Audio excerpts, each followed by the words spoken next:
Hi, everybody, and welcome to Devotions today. I hope that you have a wonderful day.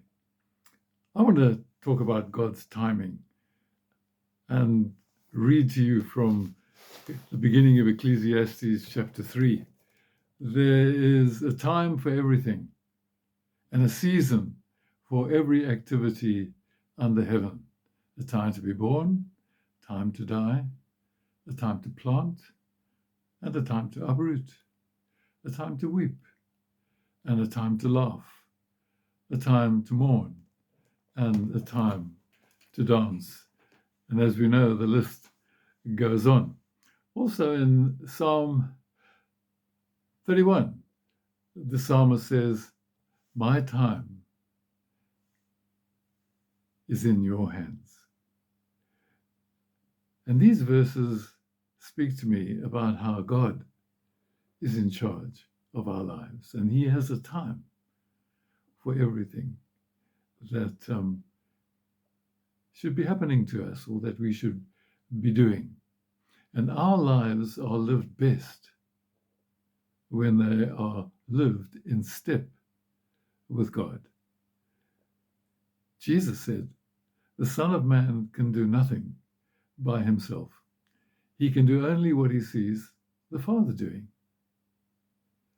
Because whatever the Father does, the Son does also." And this means that Jesus was always living in step with his Father, watching what his Father was about, and then getting in step with that.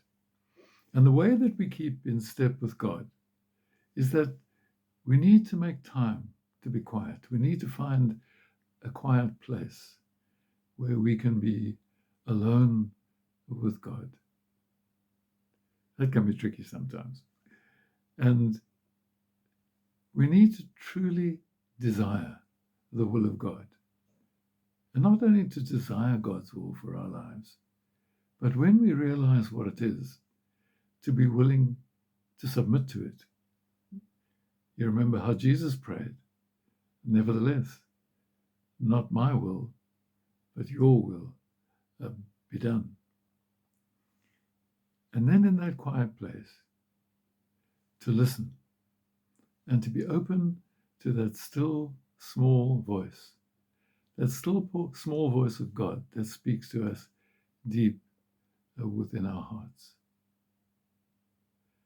And to hear what it is that God is wanting to say to us. And when that word comes, it comes with a sense of peace and with a sense of rightness, and we can move forward.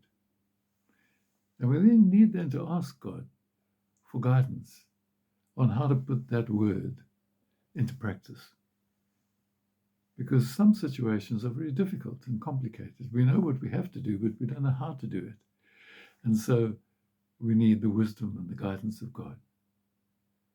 And then we have to take the first step of obedience and to begin to put it into action. I've just come through an experience myself over these past few weeks. Here at Hillcrest Methodist, where I've been the assistant minister in my retirement as on a part-time basis. And I've loved every minute of these 6 years that I've been working at Hillcrest Methodist. And I've always felt, when I've prayed to God about this, that God wanted me to continue there and to be part of that work. And so that is what I've done. But a few weeks ago, I felt a change, and I felt that God was saying something different to me. And he was telling me that this season is now over. And that conviction grew stronger and stronger.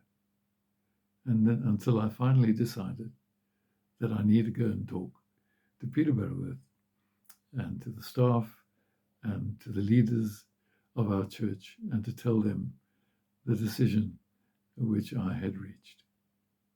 And so at the end of this year, I will be stepping down from that position as assistant minister. I will still be a member of the church, and I will play my part as a member, which I will love doing, I know. And I will still see those of you who belong to Hillcrest Methodist. I will be able to see you regularly still, but I will no longer be in the position of an assistant minister. And those responsibilities and obligations will then be lifted off me.